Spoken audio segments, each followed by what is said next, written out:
বহুত মানুহ, কিন্তু কিতাপৰ দোকানত মানুহ খুব কম দেখিছোঁ, কিয় নাজানো।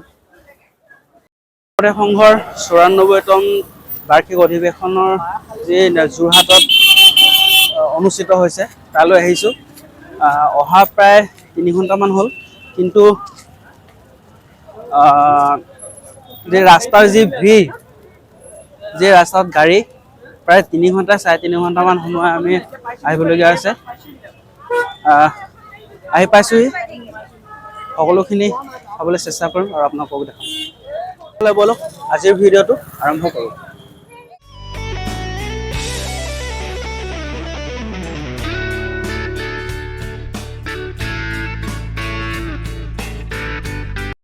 মই ধ্ৰুৱজিৎ, আৰু আপোনালোকে চাবলৈ আৰম্ভ কৰিছে ধ্ৰুৱজিৎ শইকীয়া।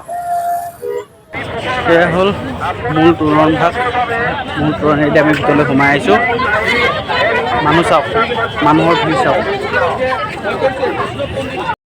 হ'ল আপোনাৰ অস্থায়ী নামঘৰ।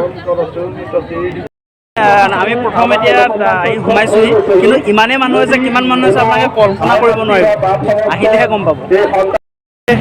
এইফালে হ'ল এইটো প্ৰতিনিধি সভা গৃহ।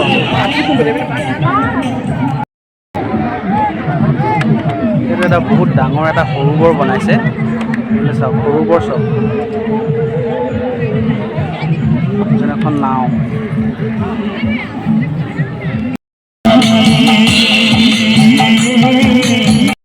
এটা জমনি কথা হ'ল, আমি আচলতে যিহেতু বহুত সোনকালে ওলাই আহিলোঁ আৰু আহি ভোক লাগিছে, আৰু ইয়াত যিহেতু খোৱাৰ ব্যৱস্থা কৰিছে, ভোজনালয় বিচাৰি নাই পোৱা।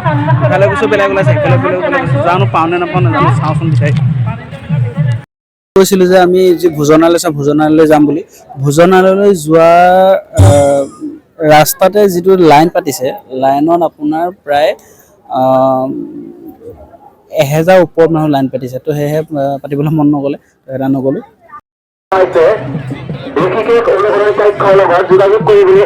এয়া কৰ্মীসকলৰ শিবিৰসমূহ।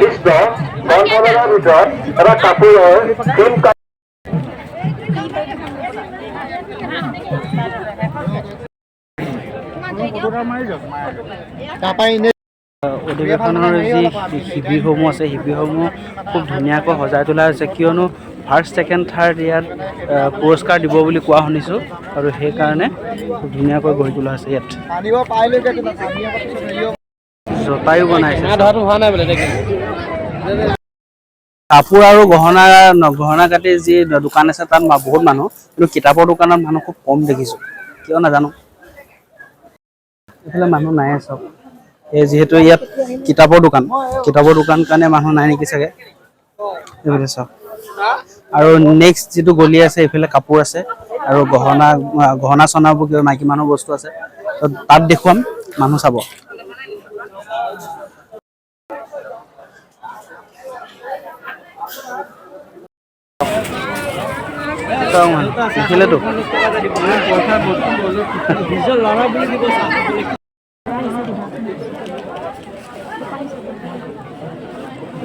ধুনীয়া লাগিছে ন?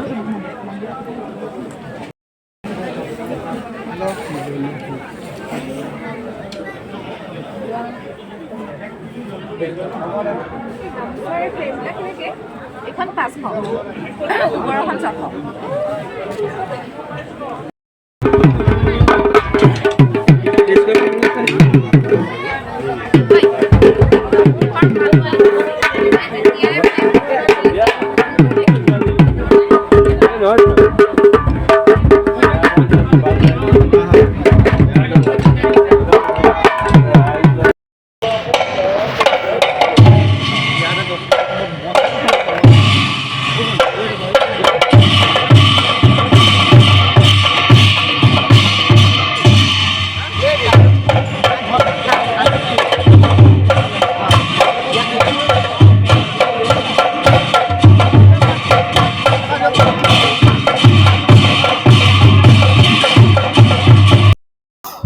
আৰু আহোঁতে আপোনাৰ লাগিছিলে সময় প্ৰায় ৩.৫ ঘণ্টামান লাগিছিলে সময়।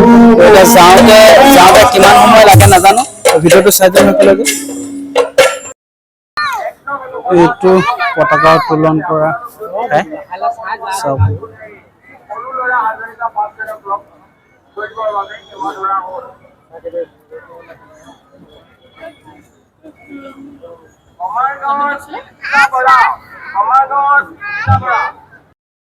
এইটো পতাকা উত্তোলন কৰা সম্পূৰ্ণ ৰাউণ্ডটো দেখাই দিছো। এয়া চাওক সম্পূৰ্ণ ৰাউণ্ডটো আপোনালোকক দেখাই দিছো মানুহ কিমান।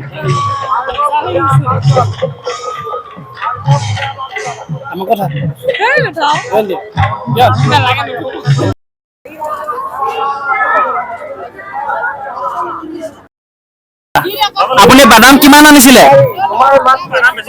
তথাপিও 20 কেজি মান 20 কেজি মান আনিছিলে। আৰু বগৰী কিমান আনিছিলে? 15 কেজি মান লৈছিলো। 15 কেজি। আৰু এইবোৰ এই বাকলি গুচোৱা বাদামটো 10 কেজি। অনুমান কৰক এখেতে যিমান পৰিমাণৰ বস্তু আনিছিলে কৈ দিলে।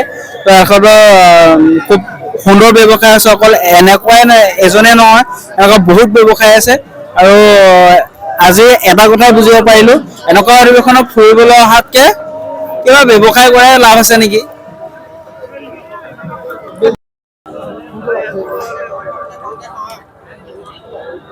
এইখিনি মেলা বহিছে, এটা দোকান বহিছে, সম্পূৰ্ণ ঘূৰিলো।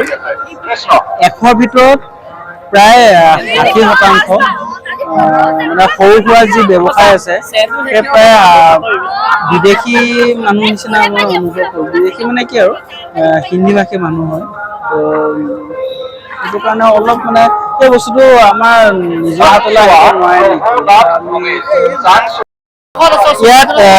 ইয়াত যি দেখিলো আপোনাৰ আমাৰ স্থানীয় ব্যৱসায় খুব কম আছে। তো বাহিৰৰ ব্যৱসায় বহুত আছে। বাহিৰৰ ব্যৱসায় কিন্তু ইয়াত বহুত ধুনীয়া ব্যৱসায় কৰি আছে। আমাৰ স্থানীয় মানুহে ব্যৱসায় কৰিব নাই পৰা। এই অধিৱেশনস্থলীৰ পৰা ভিডিঅ'টো ইমানেই আছিলে। যদি ভিডিঅ'টো চাই ভাল পালে লাইক কৰিব, কমেণ্ট কৰিব, শ্বেয়াৰ কৰিব আৰু শেষত মোৰ চেনেলটো ছাবস্ক্ৰাইব কৰিব নাপাহৰিব। ধন্যবাদ। জয় গুৰু শংকৰ।